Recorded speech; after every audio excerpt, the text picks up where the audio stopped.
Bueno, vamos a estar trabajando hoy en el libro de Efesios y creo que tenemos acá el título del sermón en esta tarde, Guiados a la madurez. Ese es el título y está basado en Efesios 4:13. Cuando hacemos una lectura de la carta a los Efesios, nosotros tenemos que entender bien el contexto donde se está escribiendo esto. Es una carta que está llena de doctrinas. Es una carta que se puede dividir en dos partes. Una parte que es puramente doctrinal y otra parte que es la doctrina puesta en práctica. A la altura del capítulo 4, el apóstol Pablo escribe algo en el versículo 1 que llama poderosamente la atención.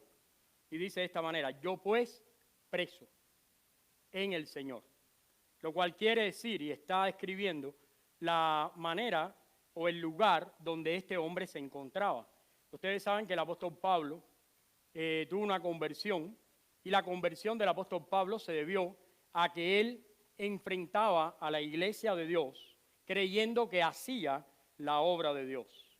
Y en un momento, en el camino, tuvo un encuentro personal con Cristo y fue retirado a un lugar donde esperó allí, además cegado, a que un cristiano fuera y orara por él y Dios obrara en su vida. Después él salió, empezó a predicar el evangelio. Lógicamente las personas tenían un poco de miedo, hasta el punto en que cuando él se presentó delante de los apóstoles, expuso el mensaje que había recibido de Cristo, y a partir de ese momento, ustedes saben que el apóstol Pablo estuvo sembrando iglesias por el Asia Menor, una cosa interesantísima, sobre todo porque el llamado del apóstol Pablo es un llamado que generalmente no nos gusta a los pastores, porque a los pastores nos gustan los llamados suaves, sencillos, fáciles, ¿verdad? Sí. Y yo creo que en general todos los cristianos en esta época tienen una mentalidad de que el evangelio es algo cultural. Mis hermanos americanos que creen que el evangelio es algo cultural, o quizás es algo que tiene un buen ambiente, donde hay buena onda, donde la gente más o menos se porta bien y sobre todo donde vas a festejar mucho y comer bastante. Esa es la mentalidad más o menos. En esta ciudad todavía hay una mentalidad un poco más grave, porque en esta ciudad la mentalidad de las iglesias muchas veces es escudriñar no las escrituras, sino los bolsillos de las personas, las chequeras de las personas. Y ustedes saben que en nuestra iglesia una de las cosas que nosotros queremos preservar es precisamente esa bendición de poder poner todo en las manos de Dios. Entonces nuestra iglesia no es una iglesia donde nadie le va a pedir dinero a nadie, donde nadie va a preguntarle por la economía a nadie. Una de las cosas que no dijimos cuando las ofrendas es esto: cada cual dé como propuso en su corazón, no por contienda ni por necesidad, porque Dios ama ¿a quién? Al dador alegre. Entonces eso siempre lo tenemos que tener en mente.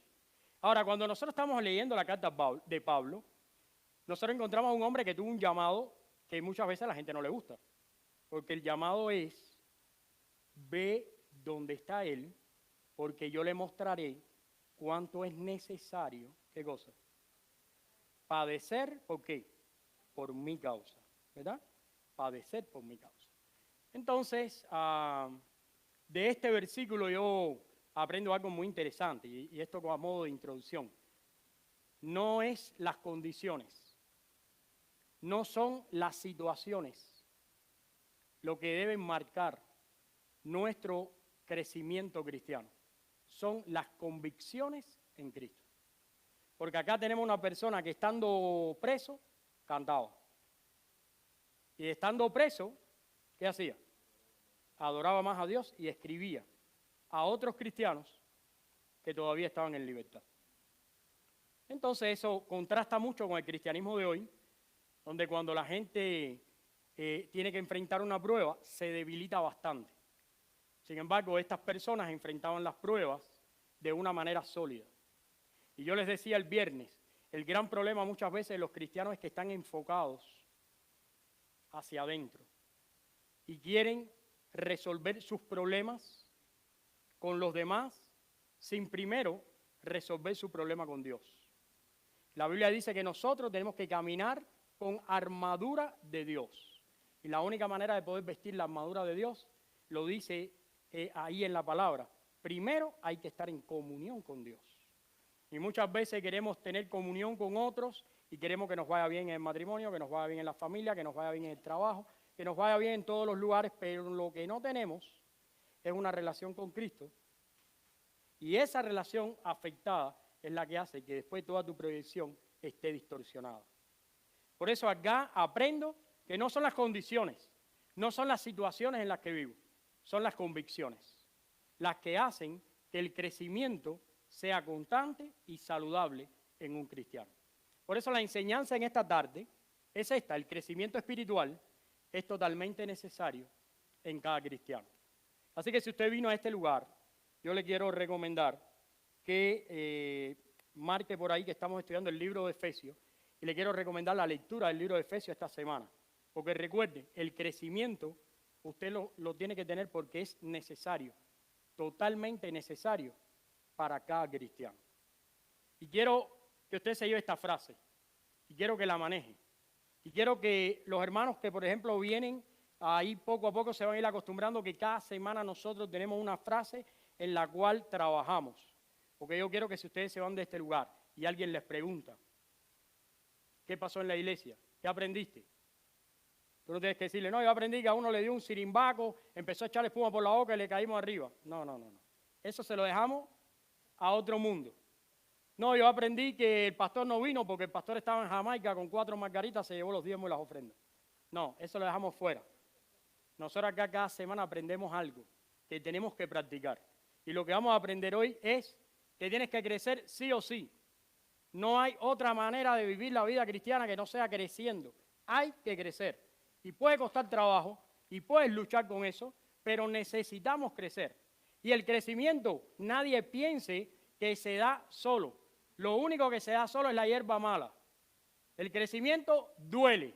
Por eso tus adolescentes en tu casa, cuando están creciendo, están cansados, tienen dolores, no quieren hacer nada, que si bota la basura, que si límpiame el piso, y no hacen nada. ¿Por qué? Les duele todo, están en crecimiento. Así que hoy te va a doler un poco esto acá, te lo digo. Hoy te va a doler un poco. ¿Por qué? Porque estamos en crecimiento. Entonces, nosotros hoy vamos a estudiar, basado en esto y en la palabra de Dios, vamos a estudiar 3 características fundamentales del crecimiento espiritual. 3 características fundamentales. Guiados a la madurez, habla de la estatura de ¿quién? Del Señor Jesús. Vamos a ir a la Biblia. Capítulo 4, libro de los Efesios, vamos a 13, versículo 13. Dice, a fin de perfeccionar a los santos en el 12, y después hasta que todos lleguemos. ¿Viste? Todos. Aquí no se queda nadie fuera. Hasta que todos lleguemos a la unidad de la fe y del conocimiento del Hijo de Dios, a un varón perfecto, a la medida de ¿qué? De la estatura de la plenitud de Cristo. Esa es la meta final del crecimiento, la estatura de la plenitud de Cristo. ¿Sabes en español qué significa? Significa que con quién te mides, con quién te comparas. Porque en la iglesia es muy fácil convertirse en una persona santurrona. Porque en la iglesia, como me comparo con uno, que yo creo que es más malo que yo, a este le da más dolores de cabeza al pastor. Yo no, yo soy tremenda persona. ¿Ya viste la manera en que yo oro? ¿Ya viste la manera en que yo leo la palabra? Yo leo la palabra todos los días, pastor. ¿Te diste cuenta de eso? ¿Te diste cuenta qué amable yo soy? Y nos comparamos los unos con los otros. Cada vez que tú te compares con tu hermano, estás desenfocado. La comparación acá es con Cristo. Por eso todos necesitamos de Cristo. Por eso todos necesitamos estos momentos. ¿Por qué razón? Porque hay una meta, hay una medida. Es la medida de la estatura, de la plenitud, ¿de quién? De Cristo. Así que esa es nuestra meta y a donde nos vamos a dirigir. La primera característica que nosotros vamos a estudiar hoy, el crecimiento espiritual se basa ¿en qué? En el nuevo nacimiento. Bueno, yo siempre les digo algo parecido, y es que la vida cristiana comienza ¿en dónde? En la conversión. Yo sé que mucha gente ha llegado a la iglesia y le han engañado, le han hecho creer que es cristiano. Le han dicho, ¿tú eres cristiano? ¿Por qué? Porque un día hicieron un culto o un servicio, no sé ni cómo le llaman, pusieron una música, echaron un humo, el pastor se quitó una cosa que tenía, dio 3 vueltas y dijo, todos los que quieren entregar su corazón a Cristo, levanten su mano. Y ahí usted dijo, bueno, voy a levantar mi mano. Y le dijeron, tú eres cristiano. Y a partir de ese momento te dijeron, ya, tú eres cristiano, ven a la iglesia. Y lo peor aún, nadie te discipuló, nadie te enseñó, tú no sabes nada de la iglesia, pero el próximo domingo tenían, ¿qué cosa? Una palangana para bautizarte. Y ahí te cogieron y te dijeron, ahora lo que toca es el bautismo. ¡Ran! Te bautizaron y apuntaron en una lista, 3 bautizados este mes. Porque lo que pasa con las iglesias afiliadas, porque nosotros somos una iglesia independiente, ustedes lo saben. Las iglesias afiliadas lo que pasa es que les exigen las conversiones. Entonces es un engaño del diablo. ¿Por qué razón? Porque entonces ahí en ese momento tú tienes que empezar a provocar o tratar de engañar a la gente para reportar convertidos. Y eso es totalmente un fracaso.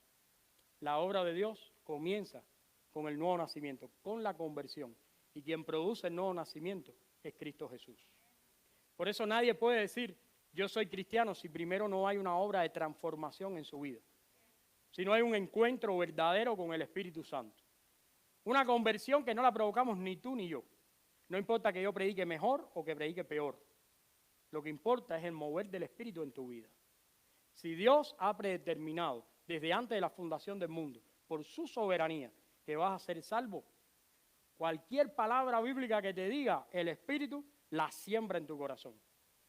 Pero últimamente no vivimos de esa manera. Quiero compartirle algunas cosas que escribí acá. Dice, el Nuevo Testamento, según la Biblia, habla de la conversión. Y la conversión tiene una característica. La conversión es radical. O te conviertes o no te conviertes. Aquí sabemos que por el fruto lo conoceréis. ¿Por qué lo sabemos? Porque lo dice Cristo. Entonces no hay ni medios cristianos, ni cristianos en proceso de conversión. Lo que hay es inconversos y cristianos. Y todos se reúnen. Pero no hay uno que está llegando a ser cristiano un día, ni hay uno que ya es cristiano. No. Aquí o hay convertidos o no los hay. Por eso es necesario que nosotros nos apliquemos a la Escritura y podamos entender cuál es nuestra verdadera naturaleza. ¿Quiénes somos realmente nosotros? Para poder compararnos con la estatura de la plenitud de Cristo. En ese punto, cuando tú te comparas con Cristo, comienzas a entender que la vida cristiana es un poco más radical de lo que tú te imaginabas. Tú pensabas que la vida cristiana se trataba de venir a escuchar una disertación que te da el pastor, pensabas que la vida cristiana se trataba de ver 4 o 5 videos de Paul Washer o de, no sé si te gusta el carismatismo de Yanisene, bueno, de Maldonado, como yo les digo, Maldonado, pues, ¿no? Y entonces ahí tú te crees que esa es la vida cristiana. No.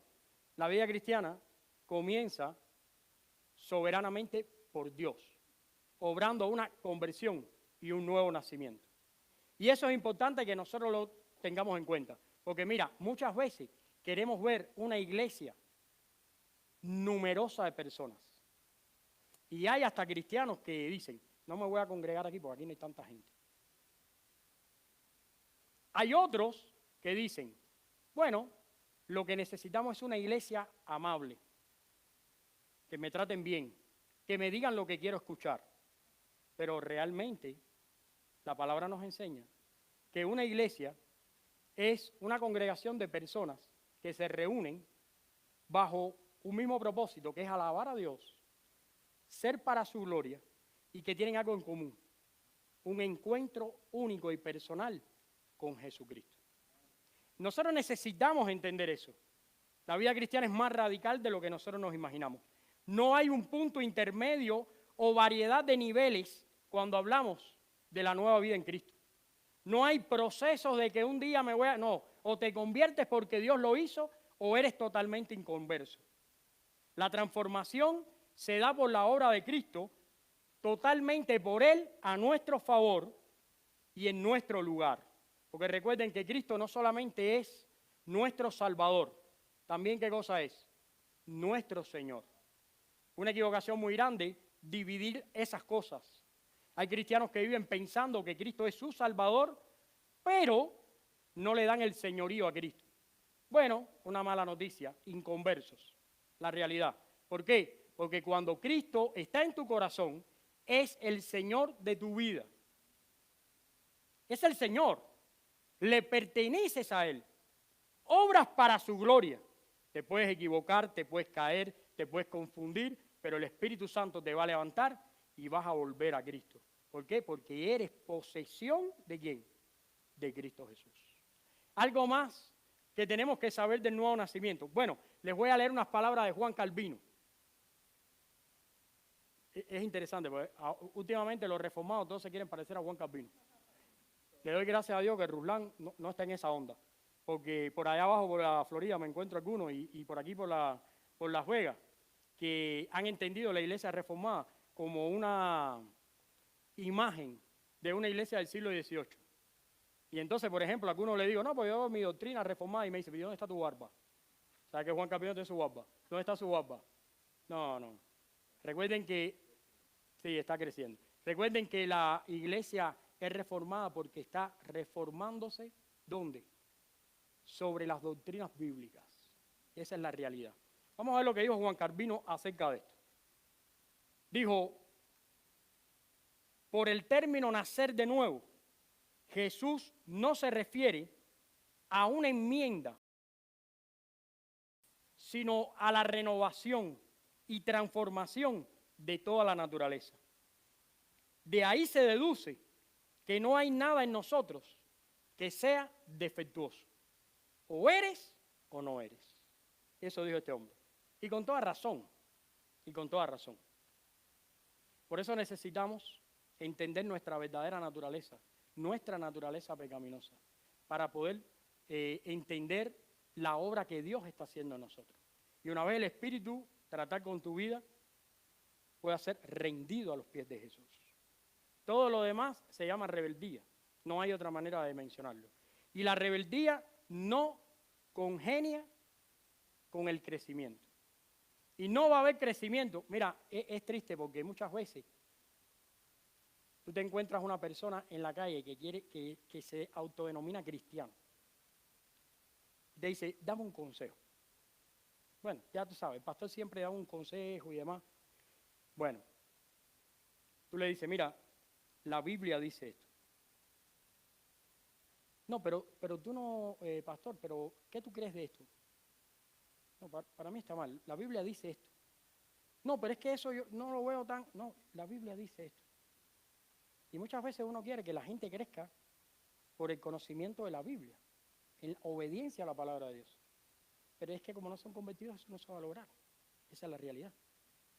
Es muy difícil lograr que una persona haga las cosas que Dios quiere.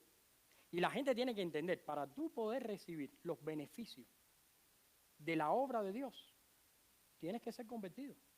Tienes que haber recibido esa regeneración y haberse obrado esa conversión en tu vida.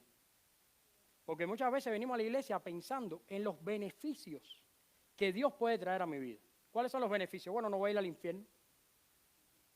Voy a conocer personas que me van a ayudar. Voy a estar en un buen ambiente. Algunos un poquito más futuristas dicen, bueno, ahí voy a tener mis hijos que los voy a sacar de un ambiente aquí en Las Vegas que es tan peligroso. Pero esos beneficios no tienen ningún sentido cuando nosotros no tenemos una conversión.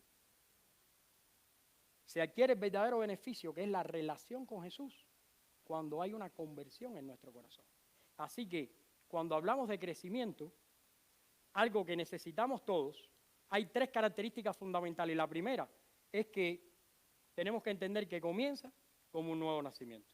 Si tú estás hoy en esta tarde acá y de pronto te diste cuenta que todavía tu corazón no ama a Cristo, que todavía Cristo no es el centro de tu vida, bueno, no hay que hacer un drama.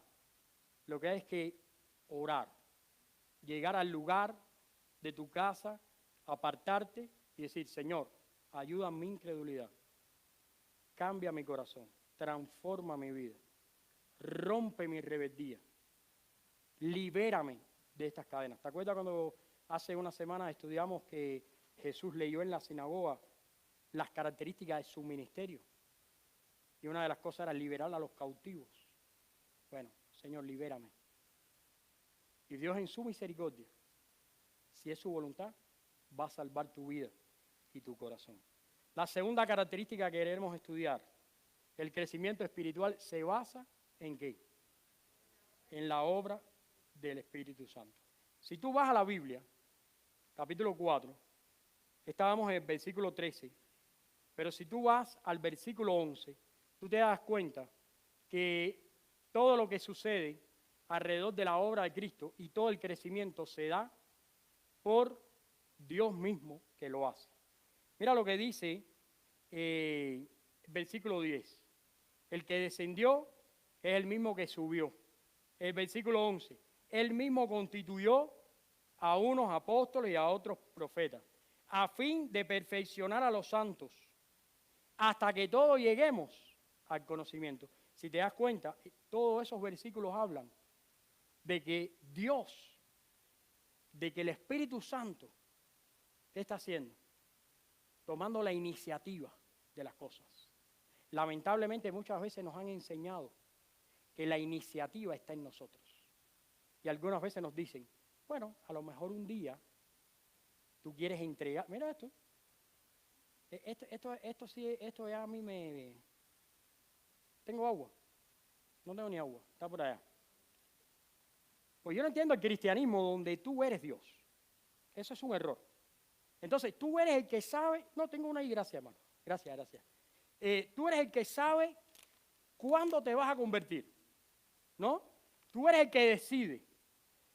Y entonces empezamos a denigrar a Dios y empezamos a poner a Dios como una persona que está en un universo ahí solo, triste, está confundido, necesitado de nuestra compañía. Y entonces yo digo, no, yo ahora no me voy a convertir. Yo me voy a convertir ¿cuánto tengo ahora? 49 años. He tirado 70. Pero yo a los 49 todavía me tengo que hacer 4 cosas. Yo a los 70 me voy a convertir, ¿no? Y entonces pensamos que nosotros somos los que dirigimos la obra de Dios. ¿Viste?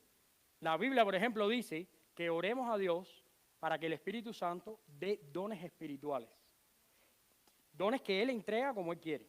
Que los usa como Él quiere. ¿Para el beneficio de qué? De la iglesia de Cristo.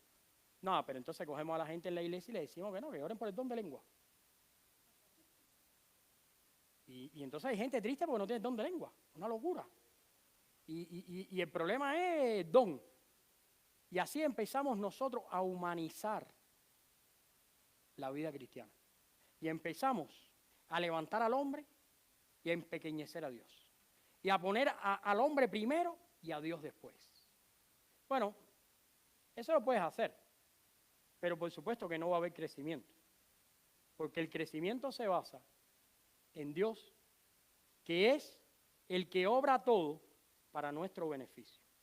Por eso, la segunda característica es que el crecimiento espiritual se basa en la obra del Espíritu Santo. Dice, la Biblia enseña mucho sobre la obra del Espíritu Santo. Por ejemplo, nos enseña que Él nos guiará a toda verdad, que Él nos consuela. No hay crecimiento espiritual en nuestra vida si el Espíritu no está trabajando en esas cosas en nuestra vida. ¿Cuándo tiene lugar la transformación? Bueno, cuando soberanamente Dios obra en nuestros corazones y lo hace a través del Espíritu Santo de varias maneras. Primero, cuando el Espíritu nos convence de pecado. Por eso Juan 16:8 dice, y cuando Él venga, el Espíritu Santo nos convencerá ¿de qué? De pecado. No hay otra. Es Él que nos va a convencer.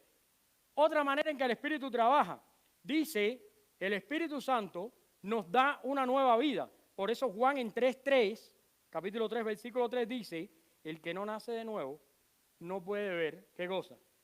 El reino de Dios. Y por último, el Espíritu te da poder para servir a Jesucristo. Por eso dice, pero recibiréis poder cuando haya venido sobre nosotros, o vosotros, el Espíritu Santo. Y ahí entonces la gente se pone contenta. Porque dice, no, vamos a recibir poder. ¿Ven? Y entonces ahí empieza la gente a estar inventando. Y no entendemos ese pasaje en su contexto.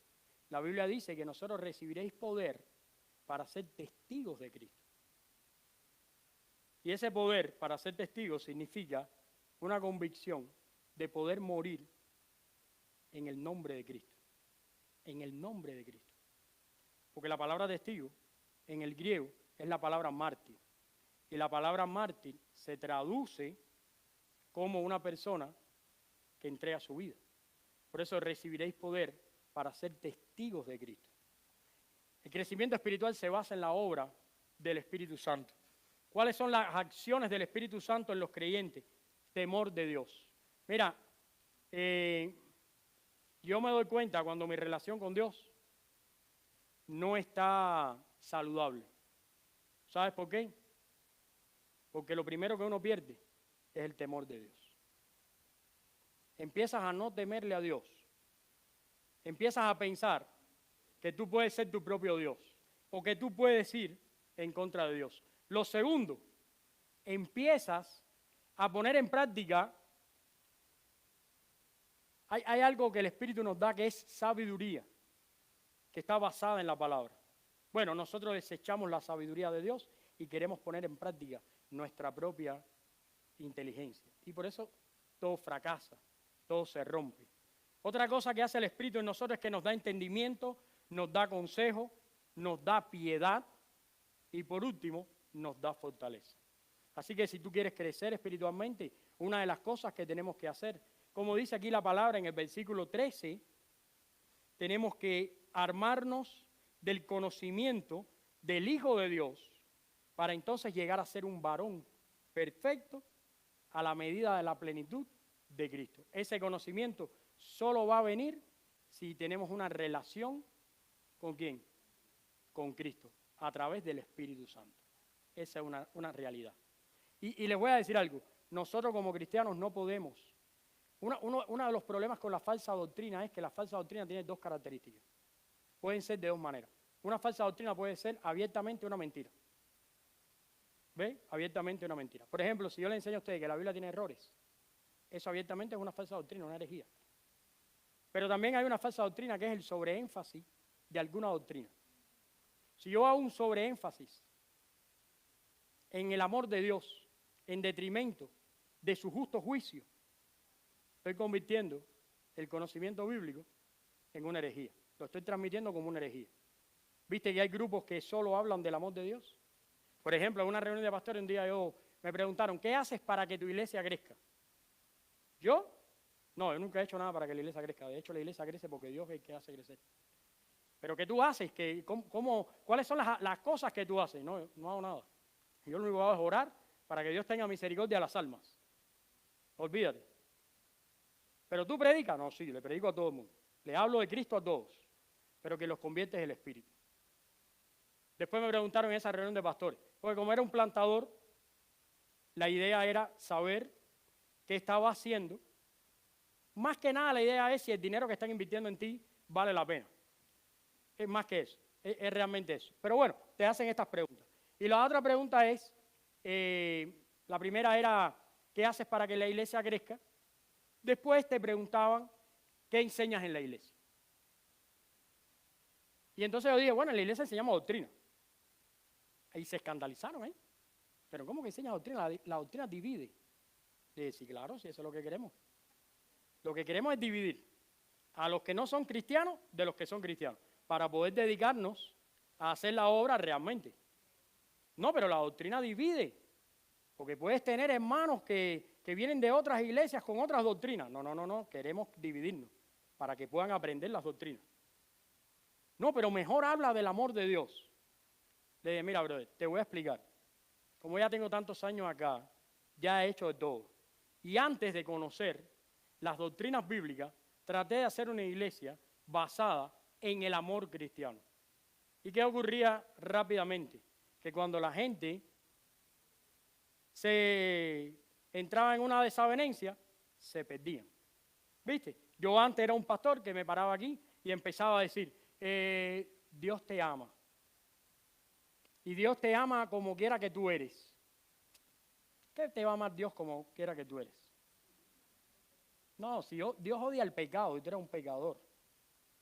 ¿Ves? Pero yo enseñaba una cosa incorrecta. Y entonces, como no quería entender la soberanía de Dios y no me quería rendir en mi rebeldía a la soberanía de Dios, Fer, mira lo que yo hacía. Yo pertenecía a una denominación que hacían esto. Le decían 3 doctrinas del calvinismo y 2 del arminianismo. Y ahí nos rompíamos la cabeza a tratar de explicar aquella locura. Porque por una parte queríamos que Dios fuera soberano, pero la otra parte queríamos darle la autoridad al hombre para que se convirtiera. Y aquello era horrible, aquello era terrible. Porque aquello cuando un hermano te hacía una pregunta se te caía todo aquel esqueleto y tú no sabías ni qué ibas a responder y aquello era una locura. Bueno, las doctrinas bíblicas se defienden por sí solas. La Biblia no es un libro que hay que defender. La Biblia es un libro que hay que exponer. La doctrina es la que hay que defender y hay que explicarla como es. Bueno, lo que pasa es que hace mucho tiempo entendí que necesitamos perseverar en la doctrina. Como ya les decía antes, hace mucho tiempo entendí que solo la doctrina es lo que nos va a mantener saludables y en crecimiento en la vida cristiana.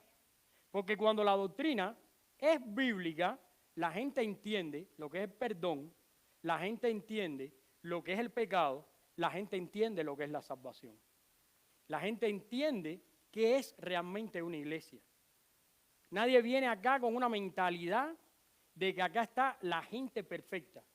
No existe. Perfecto es Cristo Jesús. Ahora, solo eso se da si nosotros comprendemos quién es el Espíritu Santo de Dios. Por eso, para el crecimiento, para alcanzar la estatura de la plenitud de Cristo, necesitamos basarnos en la obra del Espíritu Santo en nuestra vida. Una tercera y última característica que nosotros queremos hoy compartir: el crecimiento espiritual genera una actitud que goza espiritual. Y aquí me quiero detener un poco, porque una de las cosas más difíciles del mundo para mí es sembrar una iglesia. Ustedes son testigos que hemos empezado aquí de ser. Dios ha hecho la obra. A través del tiempo hemos equivocado la aptitud con la actitud. Hemos tenido esa equivocación. Y hemos confundido el fruto del Espíritu ¿con qué? Con las capacidades de las personas. Entonces, cuando estás sembrando una iglesia, no tienes un pianista, no tienes un baterista, no tienes a nadie. Estás acá, te llega un baterista que tiene una habilidad para tocar la batería. Si tú no estás enfocado en lo que es realmente un crecimiento espiritual, rapidito, tú coges al baterista y lo pones ahí. Y yo lo hice varias veces. Y eso es un fracaso. Eso es horrible. Eso es confundir talento con dones espirituales. El don espiritual es un crecimiento, es algo que Dios da como crecimiento y genera actitudes espirituales. Genera actitudes espirituales. La actitud de Jesús nunca fue ponerse a la defensiva o desalentar.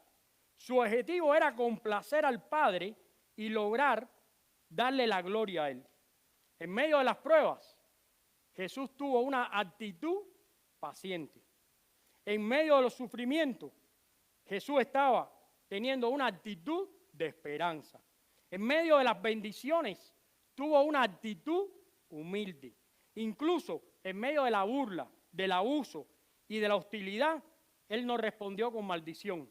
Él tuvo una actitud de mansedumbre. Así que en la iglesia de Dios procura recordar lo que dice Filipenses 2. ¿Por qué lo traigo aquí a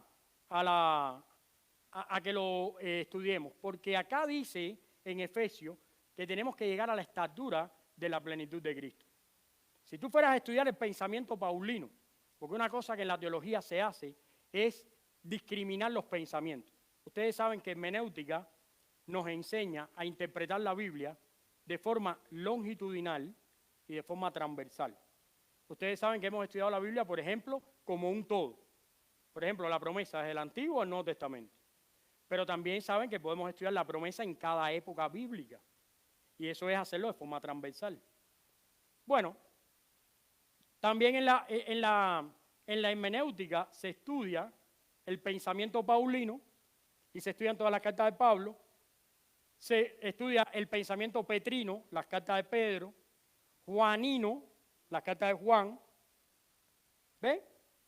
Si tú estudias el pensamiento paulino, una de las cosas que tienes que hacer es agrupar las cartas de Pablo y tratar de sacar un documento doctrinal de todo lo que él enseña. Si nosotros fuéramos a relacionar Efesios en este pasaje con algún otro fragmento de una carta de Pablo, tendríamos que ir a Filipenses capítulo 2. ¿Quieren ir a Filipenses capítulo 2? ¿Qué dice el versículo 5? Filipenses 2:5, ¿qué dice?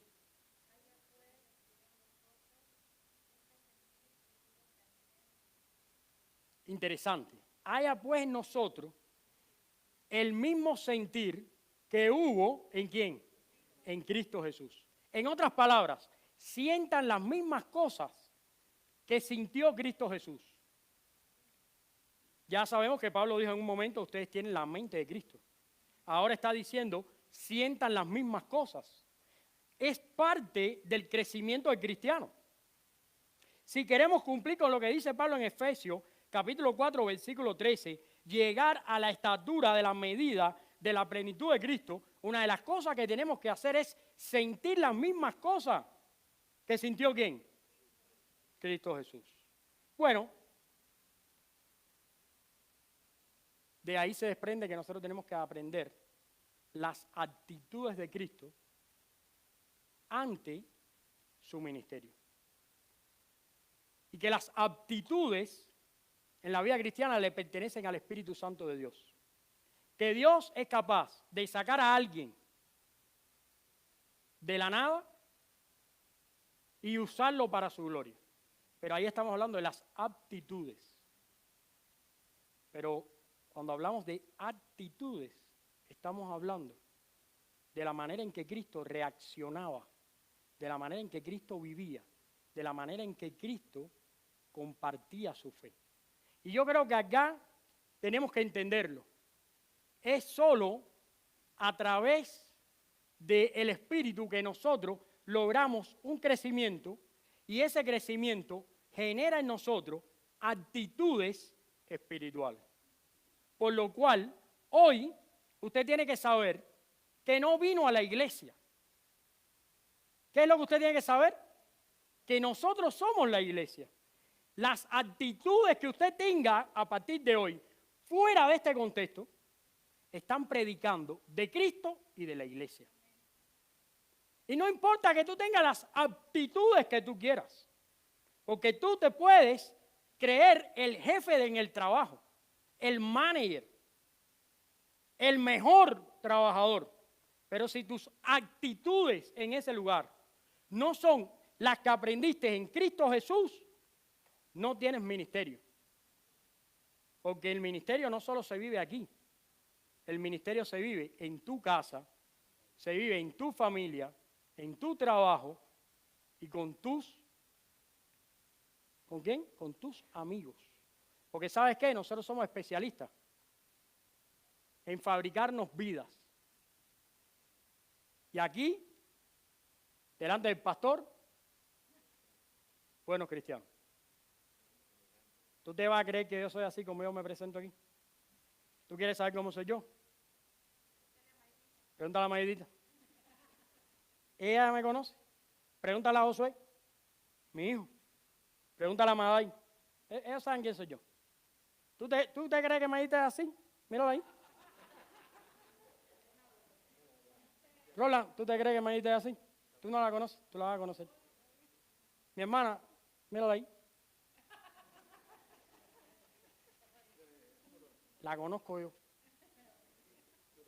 Y todo lo que puedo decir es bueno. Eso es porque quiero regresar a mi casa.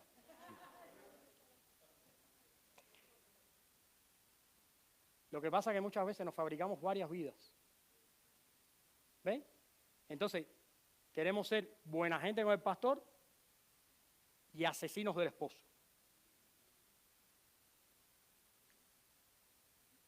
Queremos ser buenos con la esposa, pero estamos asesinando a nuestros hijos. Queremos entonces ser un gran trabajador, pero mis actitudes cristianas no son las de Cristo. Maltrato a todo el mundo. ¿Viste cómo funciona? Por eso no puedes confundir aptitudes de actitudes. Porque las aptitudes se las tenemos que dejar a Dios. Porque cuando yo llegué aquí, a este país, yo no sabía inglés. Todavía no sé. ¿Sí o no?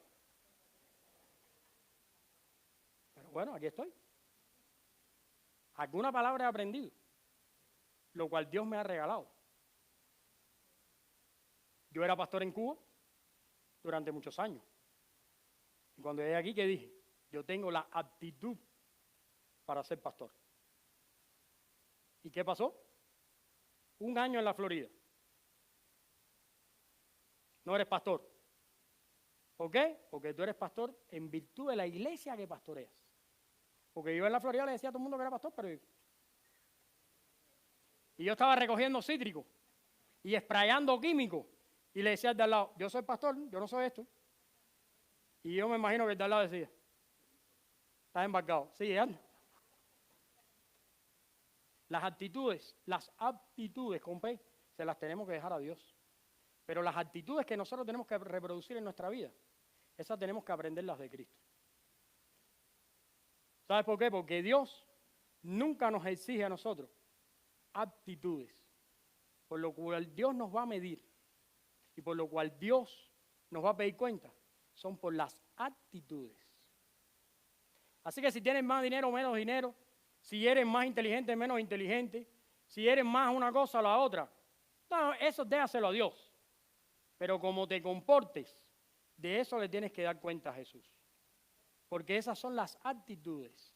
Quiero leerte algo que puse acá.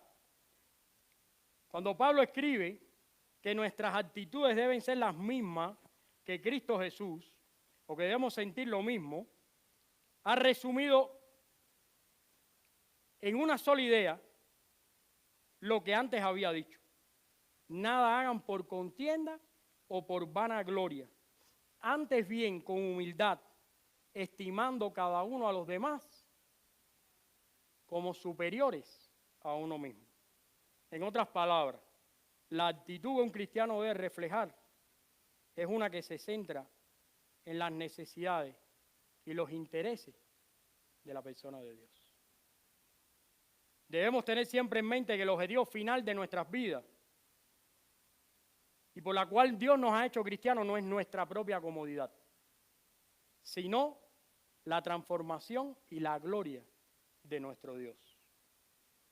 Es el propósito de Dios que crezcamos, para que seamos para su gloria.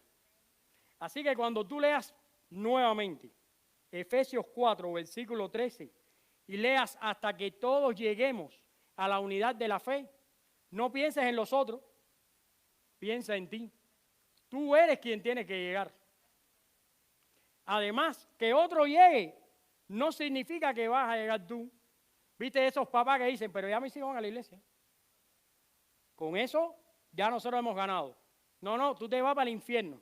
Te quiero decir y te lo quiero recordar.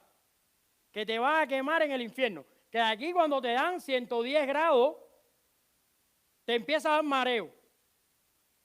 ¿Sí o no? En el infierno no es 110. En el infierno es en las manos de Satanás. Y no te quiero engañar. Jesús en sus predicaciones habló más del infierno que del cielo. Y dijo que era el lloro y el ¿qué? Y el crujir de dientes. Necesitamos crecer. Necesitamos crecer porque es indispensable. No hay otra manera de que nosotros podamos vivir la vida cristiana que no sea en crecimiento. Ponme la enseñanza para recordarla nuevamente. El crecimiento espiritual es totalmente necesario en cada cristiano. Si no te está doliendo esto que estamos hablando, si no estás ofendido, si no toca tu corazón es porque no estás creciendo. Necesitas el Espíritu de Dios. Necesitas la persona de Cristo. Necesitas la conversión. 3 características hemos aprendido. La primera, el crecimiento espiritual se basa en un nuevo nacimiento. Tú puedes estar aquí 100 años. Si no hay nuevo nacimiento, de nada sirve. Lo único que hiciste fue gastar ropa y perfume. Más nada. Ropa y perfume fue lo que gastaste. Aquí venimos a glorificar a Dios. Y nos reunimos para que Dios transforme nuestra vida. Cuando no vienes a la iglesia, acuérdate, no estás construyendo. Porque nosotros venimos a la iglesia, venimos acá a reunirnos como iglesia para construir nuestras vidas. Porque destruida la tenemos todo. Construir nuestras vidas. Segundo, el crecimiento espiritual se basa en la obra del Espíritu Santo. Y el Espíritu te va a llevar a obedecer. El Espíritu te va a confrontar.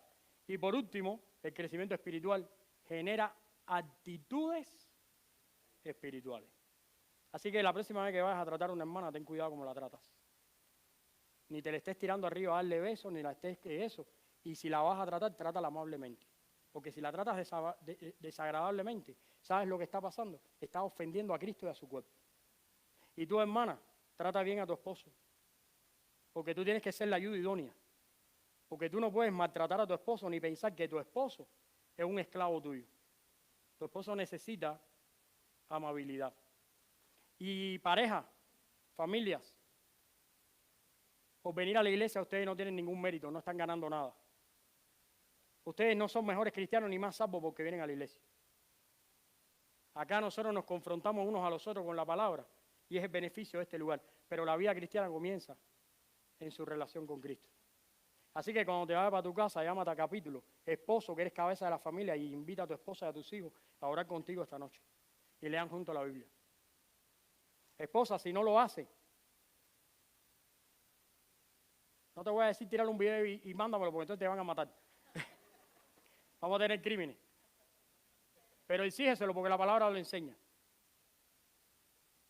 Esposo, acuérdate de lo que te hablé hace varios días.